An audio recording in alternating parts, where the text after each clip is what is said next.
खनन विभाग में क्या अंदर ही अंदर सृजन पार्ट 2 को अंजाम देने की हो रही थी साजिश।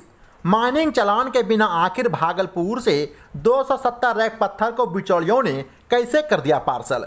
जी हां, एक बार फिर से कथित तौर पर सिल्क सिटी भागलपुर यानी कि अपना भागलपुर भ्रष्टाचार के कारण कलंकित होने से बाल बाल बच गया है। मामला भागलपुर में खनन विभाग से जुड़ा हुआ है, जहां खनन विभाग के अधिकारियों और बाबुओं की मिलीभगत से मेसर सिटी इंडस्ट्रीज के कर्मियों और बिचौलियों ने सरकारी खजानों को तकरीबन 9 करोड़ 45 लाख रुपए की चपत लगाई है। यही नहीं, बिचौलियों की पहुंच और पकड़ अधिकारियों तक इतनी मजबूत थी कि ये सब होने के बावजूद सर दर साल संबंधित कंपनी का लाइसेंस भी बिना किसी परेशानी के रिन्यूअल होता रहा।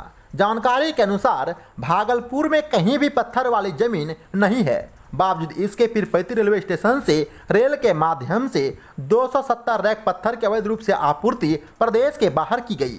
वहीं इस मामले का खुलासा बुद्धूचक थाना क्षेत्र के मोहनपुर निवासी सुशील राय ने एक आरटीआई रिपोर्ट के अनुसार कर दिया है। इस बारे में शिकायतकर्ता सुशील राय ने बताया कि पूर्व खनन पदाधिकारी प्रणव कुमार प्रभाकर और विभाग के कर्मी कुणाल किशोर एवं प्रांजल तिवारी की मिलीभगत से 2015 से लेकर 2020 तक बिना माइनिंग चालान के सभी रैक को बाहर भेजा गया।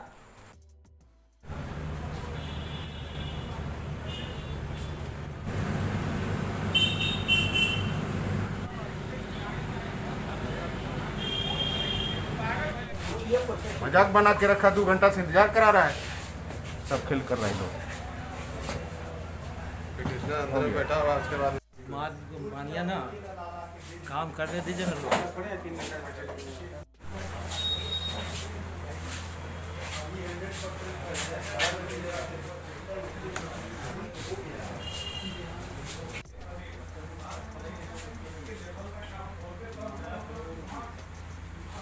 पीरपैंती में घोटाला हुआ है 9 करोड़ 90 लाख का। उसी मामले में मैं सचिवालय में शिकायत किया। किस चीज़ का घोटाला, कैसे घोटाला हुआ? रैक लोडिंग में घोटाला हुआ है। पीरपैंती में रैक लोडिंग में, पत्थर लोडिंग में कितना? 245 रैक लोड हुआ है और उसी में चालान का घोटाला हुआ है। सरकार की अनंत चोरी की गई है सीटीएस कंपनी के द्वारा और ऑफिस भी मिली भगत थी, जिसमें प्रणव कुमार, कुणाल और तिवारी के रीजन में ही हुई है और गलत ढंग से उन्हें यल लाइसेंस दिया गया। सीटीएस कंपनी को घोटाला में ये लोग भी मिली भगत हैं। जानकारी कहाँ से आप जुटाए कि घोटाला हुआ? जानकारी मैं भी रेलवे का व्यवसायी करता हूँ। मैं भी अप्लाई किया हूँ, जो कि मेरा भी लाइसेंस ये लोग अपने फ़ायदा के कारण मेरा दाब दिया गया है। 2019 में भी मुझे लाइसेंस नहीं मिली और 2020 में भी अभी अप्लाई है। देखिए, मिलता है कि बाहुबली ही दाब देते हैं मेरे लाइसेंस को। आज कौन कौन शिकायतकर्ता सुशील राय की माने तो भागलपुर खनन विभाग की मिलीभगत से जिले में पत्थर का यह काला कारोबार काफी फल फूल रहा था, लेकिन आरटीआई जवाब ने सब कुछ बदल ही डाला। आरटीआई रिपोर्ट में पिछले 5 साल से एक भी माइनिंग चालान नहीं होने की बात सामने आई। इसके पश्चात सुशील राय ने इसकी शिकायत विभाग के प्रधान सचिव से किया। इस दौरान प्रधान सचिव ने बहुत जल्द इसकी जांच करवाने की बात कही। इसी कड़ी में प्रधान सचिव ने पूरे मामले की निष्पक्ष जांच करवाने के लिए डिप्टी डायरेक्टर मनोज अम्बस्ट और सुरेंद्र सिन्हा को भागलपुर भेजा। ठीक है, फिर बतियाते हैं। सुने ना, समझ गए? सुन, 10 मिनट में बात करते हैं। ये भागलपुर आप जानते हैं ना, हम यहाँ पहुँचते हैं। खनन विभाग में भ्रष्टाचार की शिकायत मिलने पर इसकी जांच करने पहुंची टीम में मनोज अम्बस्ट और सुरेंद्र सिन्हा शामिल हैं। इस दौरान दोनों ही अधिकारियों ने कार्यालय के बजाय होटल के कमरे में जांच का श्री गणेश कर दिया, लेकिन इस पर शिकायतकर्ता सुशील राय ने आपत्ति व्यक्त किया। इसके पश्चात टीम जांच के लिए जिला खनन पदाधिकारी कार्यालय पहुंच गए। टीम ने कार्यालय में घंटों विभागीय दस्तावेज को खंगाला, लेकिन इसके बावजूद फिलहाल टीम को कोई सफलता नहीं मिल पाई है। इन सब के बीच पूर्व जिला खनन पदाधिकारी प्रणव कुमार प्रभाकर, विभाग के क्लर्क कुणाल किशोर और प्रांजल तिवारी का तबादला हो चुका है। आया नहीं है और सीटीएस कंपनी ये अपने होशियारी पैसा के बल पे ऑफिसर से मिला के की है और ऑफिसर में प्रणव कुमार जो माइनिंग ऑफिसर थे, उनके रीजन में उन्हें लाइसेंस दिया जा रहा था अनलीगल ढंग से।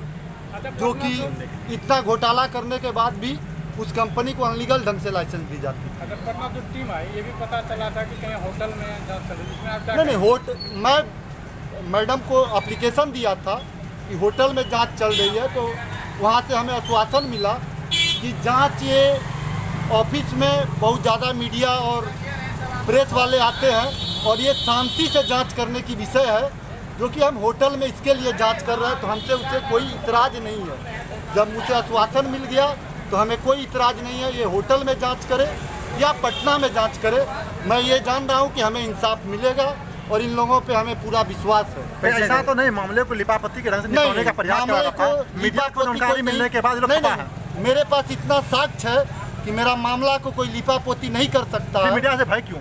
मीडिया से हमें कोई भय नहीं है। आपको नहीं जान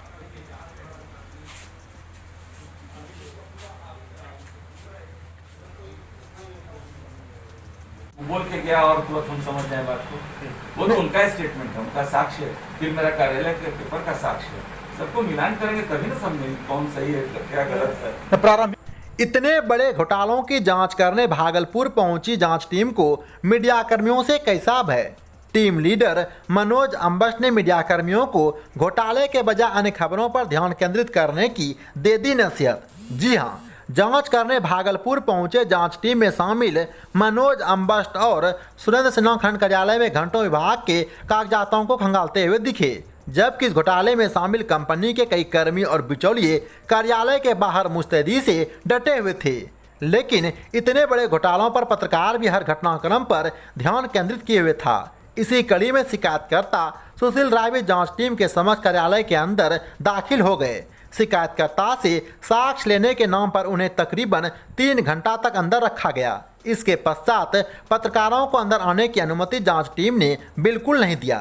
जांच संबंधित कुछ सवालों पर मनोज अम्बस्ट भड़क गए। उन्होंने इस खबर के बजाय अन्य खबरों पर ध्यान केंद्रित करने की नसीहत देते हुए कहा कि जांच में अभी तक कुछ खास बातें सामने नहीं आई है। उन्होंने इस दौरान पत्रकारों के किसी भी सवालों का कोई सकारात्मक जवाब नहीं दिया। हालांकि इस दौरान उन्होंने बहुत जल्द जांच पूरा करने की बात कही है। कैसे आपको विषय बताएंगे जांच में? अभी तो हम ही कंक्लूड नहीं किए सारा का। ऐसा क्या आसान है क्या कि वो बोल के गया और तुरंत हम समझ जाए बात को? वो तो उनका स्टेटमेंट है, उनका साक्ष्य है, फिर मेरा कार्यालय के पेपर का साक्ष्य है। सबको मिलान करेंगे तभी ना समझेंगे कौन सही है क्या गलत है। प्रारंभिक जांच में क्या मिला सर? जांच शुरू हुई है जी, जांच बाकी है। तो क्या क्या मिला इसमें कुछ ऐसा? जी जी बताइए ना। ये आपको मैं नहीं बता सकता हूँ, जब तक जांच ये गोपनीय है, जब तक मुख्यालय नहीं जाएगी आपको हम कैसे बता दें, हम जब तक कंक्लूड नहीं किए हैं। प्रारंभिक जांच में साक्ष्य लेना होता है, साक्ष्य ले रहे हैं।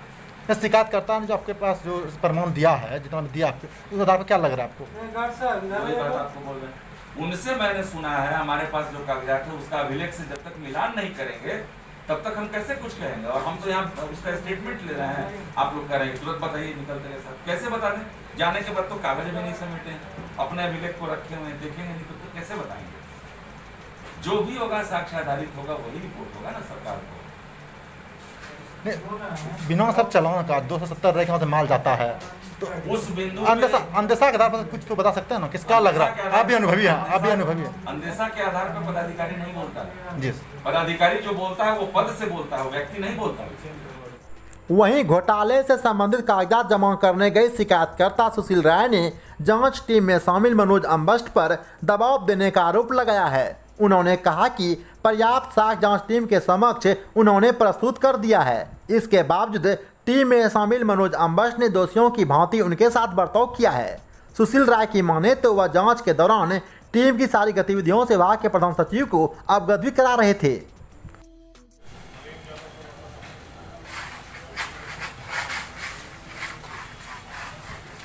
बैठो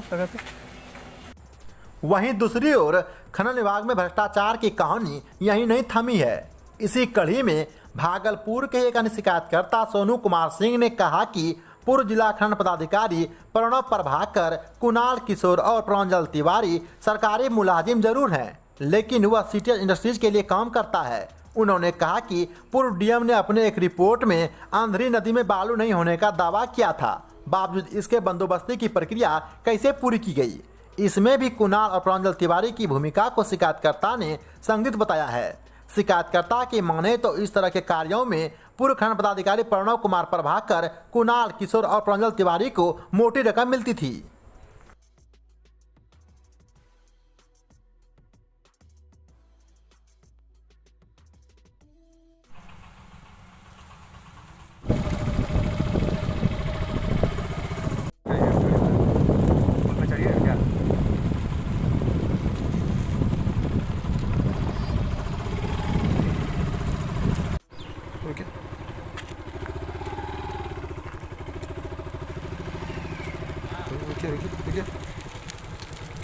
एक मामला था कि जो कि ग्रामीण क्षेत्र में अंधेरी नदी का बंदोबस्ती जो धारी हुआ है, बंदोबस्ती अवैध ढंग से बंदोबस्ती धारी हुआ है। वो बंदोबस्ती धारी ये थे, क्या कहते हैं उसको, प्रणव प्रभाकर माइनिंग खनन पदाधिकारी, और लिपिक थे अंचल में कुणाल किशोर भागलपुर में, और प्रंजल तिवारी खनन विभाग में थे, वो बड़े बाबू के पोस्ट पे थे। ये तीनों मिल करके अंधेरी नदी में एक टेलर भी बालू नहीं, उसको बंदोबस्ती कर दिया अवैध ढंग से, क्योंकि डीएम का आदेश है कि अंधेरी नदी में, एक चिट्ठी भी डीएम का था कि अंधेरी नदी में बालू ही नहीं है।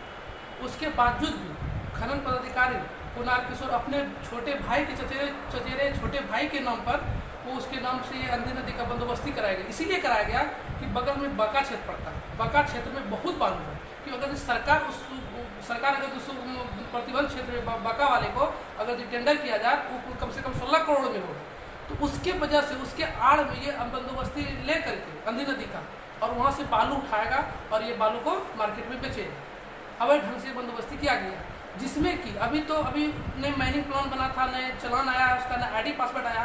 एक छोटा मोटा डिपो के नाम पर वो डंपिंग कराता था अवैध बका क्षेत्र से ला करके, और कहता था कि हम बंदोबस्ती धारी हैं, मेरे यहाँ से तुम बालू लोड करो। वो लोड करवाता था और ट्रक वाले को जाके आगे पकड़वाता था।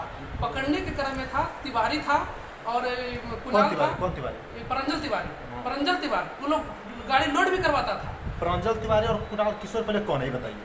प्रंजल तिवारी खनन विभाग में लिपिक है, और कुणाल किशोर जो है ये अंचल में, खनन अंचल में भागलपुर में वो भी लिपिक है, बड़े पोस्ट पे।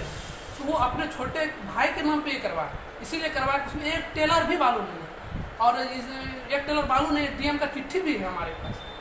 तो उसके बावजूद जब यहाँ से मैं ग्रामीण क्षेत्र में जब जाता था गाड़ी पकड़ने के लिए, कहता था कि मैं बंदोबस्ती धारी हूँ, मेरा ये घाट हुआ है। किसान का खेत और परपट काट करके बालू बेचा करता था।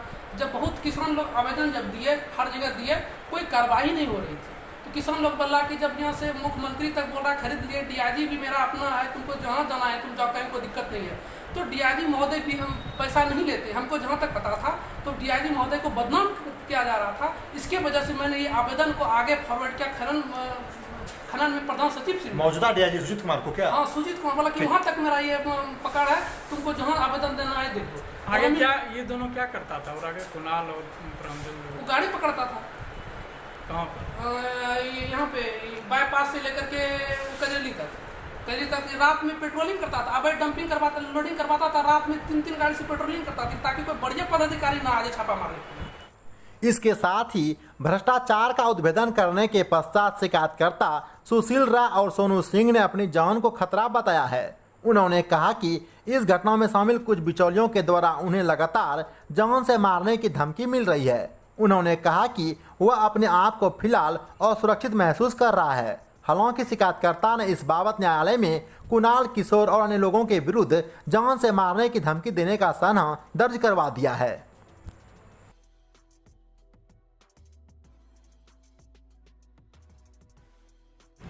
धमकी किन लोगों से मिल रही है आपको? धमकी कुणाल प्रणव और रितेश सिंह के से धमकी मिल रही है, जो कि मैं कोर्ट में सनहा भी किया हूँ। क्या बोला गया आपको? बोला है कि आप आप शिकायत उठा लीजिए, नहीं तो मार देंगे।